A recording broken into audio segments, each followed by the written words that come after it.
hindi talaga sasapat yung 128,000.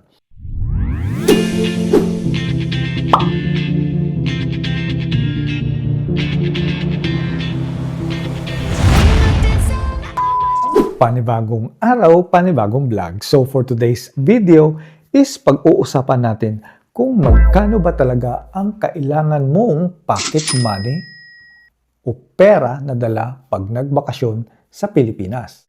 So dahil sa katambay ko sa mga OFW sa Facebook, meron akong nakitang isang post at nakaagaw ito ng aking atensyon. So itong kababayan natin is magbabakasyon for the first time sa Pilipinas. So babakasyon siya for 2 months at nagtanong siya sa isang kababayan din natin.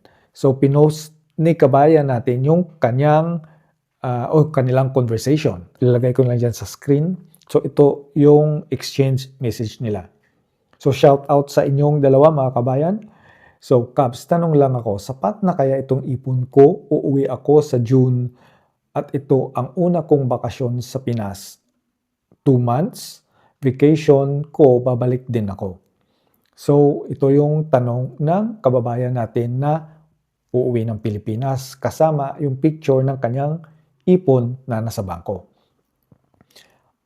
Ang sagot naman sa kanya o reply sa kanya ng isang kababayan natin na tinanungan niya is, okay na yan Kabs, importante makauwi ka, depende na yan sa'yo paano mo budgetin pera mo. So for me guys, tama naman yung sagot ng isang ka-OFW natin sa kanya.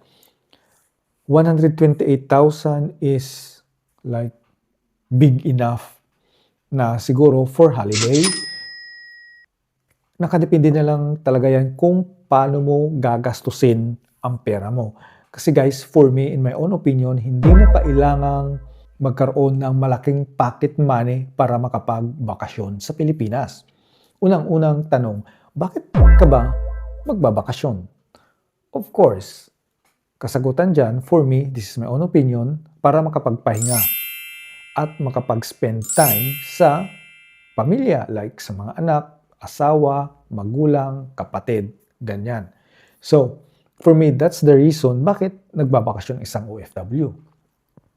128,000 is decent amount na yan guys for vacation.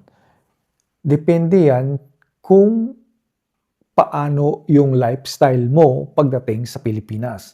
So kung one day millionaire ka, talagang hindi talaga kakasya yan.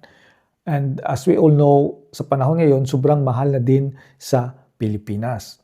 So kung panay kayo kain sa restaurant, panay inom, panay disco, hindi talaga yan sasapat for 2 months. But kung purpose mo talaga sa pagbabakasyon is makapagpahinga, spend time with your family, especially kung pamilyado ka sa mga anak mo, sa asawa mo, sa magulang mo. For me, sa tingin ko is that's enough na amount ang 128,000 plus. But yun nga, sabi ko, kanya-kanya tayong opinion at kanya-kanya tayong buhay. May iba na nagbabakasyon talaga for leisure, like bakasyon grande talaga, like Boracay, Siargao, ganyan. Pag ganyan talaga yung uri ng bakasyon, is hindi talaga sasapat yung 128,000. Like for me, when I went for a holiday like 2 years ago, hindi naman ako gumastos ng malaki sa mga leisure time ko. Yes, lumabas ako kasama yung kapatid ko, pamangkin, ganyan, bayaw, tatay ko, at mga pinsan, pamangkin. So, during weekend lang yun. So, like, halimbawa Sunday, walang trabaho lahat. So, nag-spend ako ng time sa kanila, like, babanding kami sa tabing dagat. Or, last time is, first few days ko is, nag-resort kami ng few nights with my cousins and father, sister, ganyan, na ako nagastos. But, I make it sure na hindi ako gagastos ng malaki. Like for 4 nights, 3 nights, something, ganyan. I spent only 15,000 sa accommodation na may kasama ng breakfast yun. So, nasa diskarte talaga yun guys pag nagbakasyon. So, of course, hanap ka ng mas mura.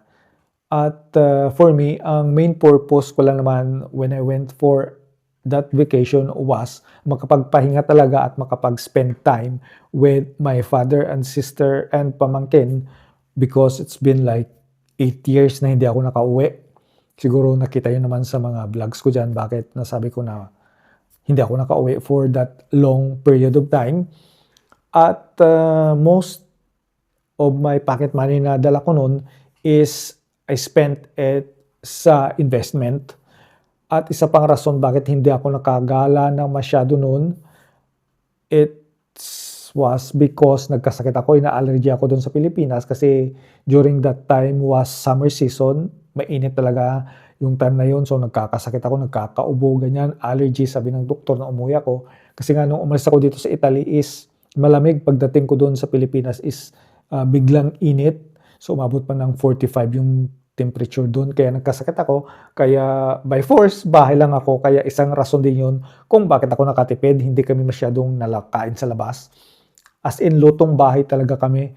At syempre, mas gusto ko yung ganun kasi nakain kami kasabay lahat. Magkamag-anak. Kaming mag-anak, I mean, tatay ko, kapatid ko, pamangkin, bayaw, ganyan, tiyahin na nakatira doon sa bahay. So, halos yan, magkasama kaming nagla-lunch, dinner, kaya mas prefer ko yung ganun kasi nga nakapag-spend ako ng time sa kanila compared sa labas. Like, kasi before kung bakasyon is I spend more time with my friends instead sa family.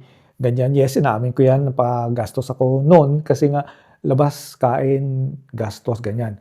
Kaya itong bakasyon ko, 2 years ago, I spent it with my family talaga. Doon sa bahay kami nakain, ganyan. Most of my pocket money noon is ininvest ko. At yun, nakabili din ng kahit pa paano mga appliances sa bahay. Kaya for me, hindi importante kung gaano kalaki ang pera mong dala pag nagbakasyon sa Pilipinas. Ang importante is makapagpahinga ka and spend your free time with your loved ones. Kasi pag bumalik ka na sa pinagtatrabahoan mo sa ibang bansa, you will never know kung kailan ka na naman magbabakasyon, kung papayagan ka ba ng employer mo, no one knows. Kaya a simple tip sa mga kababayan natin na balak magbakasyon, first time man or ilang beses na is spend more time with your family. You can treat them outside, sa mga resort, kakain sa labas. But for me, mas nakakapag-bonding ako with my family when nasa bahay kami. Kasi nga parang walang limit. We can do everything like kahit nga pambahay lang, kwentuhan, inaabot ng gabi, yun. Parang I prefer na mga ganong uri ng vacation kasi nga plan ko talaga nung nagbakasyon ako is makapagpahinga. Yun lang naman talaga ang goal ko bakit ako nagbakasyon at makasama yung pamilya ko na hindi ko nakita ng matagal. Kaya guys, for me, it doesn't matter how much is your pocket money. Pag nagbakasyon ka, importante is marunong kang mag-budget at pinaka-importante, magpahinga ka, ipahinga mo ang katawang lupa mo sa kakatrabaho dito sa ibang bansa and spend most of your time sa family.